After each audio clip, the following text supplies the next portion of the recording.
तो क्या TV serial में जाकर खुश नहीं है स्मृति ईरानी और राजनीति में वापसी करके रहेंगी? और नया सियासी सफर क्या कांग्रेस के साथ शुरू करेंगी या फिर बीजेपी में अभी भी उनके लिए दरवाजे खुले हुए हैं? मैं ऐसा क्यों कह रहा हूं?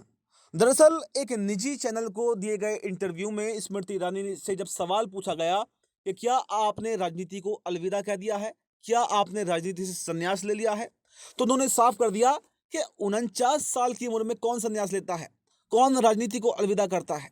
और इसके साथ उन्होंने ये संदेश भी दे दिया कि टीवी सीरियल में वापसी तो उन्होंने जरूर की है, लेकिन उनकी नसों में, उनके खून में, उनकी सांसों में अब राजनीति बस चुकी है और वो राजनीति में वापसी जरूर करेंगी। लेकिन सबसे बड़ा सवाल तो यही है कि आखिर जब वो राजनीति से संन्यास लेना नहीं चाहती थी तो उनको क्यों टीवी सीरियल में वापसी करनी पड़ी?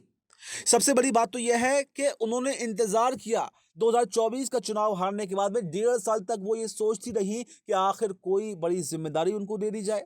कई राज्यों में चुनाव भी हुए, महाराष्ट्र में, हरियाणा में, दिल्ली में, लेकिन कोई भी जिम्मेदारी उनको नहीं दी गई।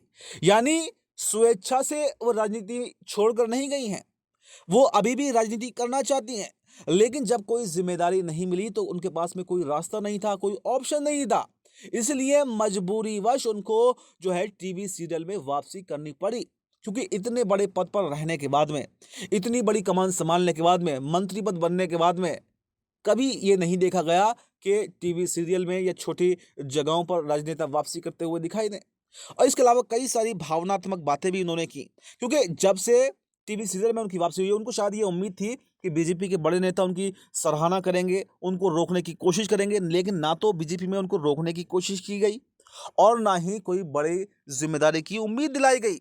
और इससे भी नाराजगी अभी भी बीजेपी की के साथ में उनकी दिखाई दे रही है। और आपको ये भी बताएं कि टीवी सीरियल में वापसी करने से कुछ दिन पहले ही वो राहुल गांधी, सोनिया गांधी, कांग्रेस की तारीफ भी करती हुई दिखाई दी।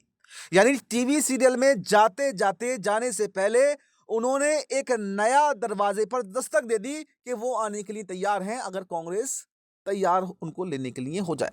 वो स्मृति ईरानी जो सीधे राहुल गांधी, सोनिया गांधी पर तीखा हमला बोला करती थी, जो सीधे सीधे संसद के अंदर उनको ललकारा करती थी, जो सड़कों पर कांग्रेस के खिलाफ प्रदर्शन किया करती थी, वो स्मृति ईरानी ने एक नया ऑप्शन कांग्रेस का अपने लिए खोल दिया है, क्योंकि उनको ये दिख रहा है कि बीजेपी से तो कोई उम्मीद नहीं है। बीजेपी ने उनका इस्तेमाल किया, यूज एंड थ्रो किया, तो उन्होंने सिर्फ राजनीति में वापसी की बात कही है, लेकिन किस पार्टी में आएंगी, वो बीजेपी के साथ में आएंगी या कांग्रेस के साथ में आएंगी, ये क्लियर नहीं किया है।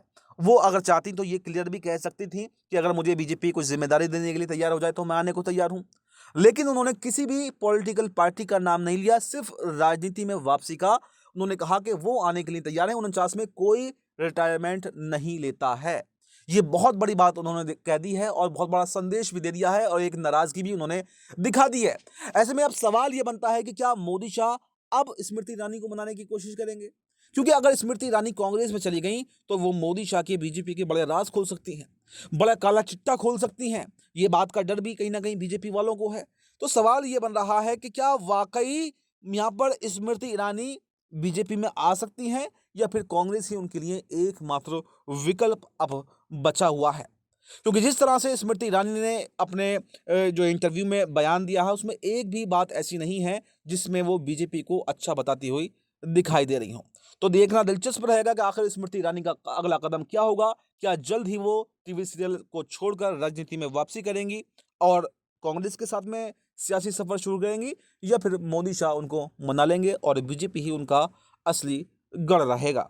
इस पूरे मुद्दे पर आपकी क्या राय है? आपकी जो भी राय हो वो कमेंट बॉक्स में ज़रूर बताएं और देखते रहें बेबाक रिपोर्टर। धन्यवाद।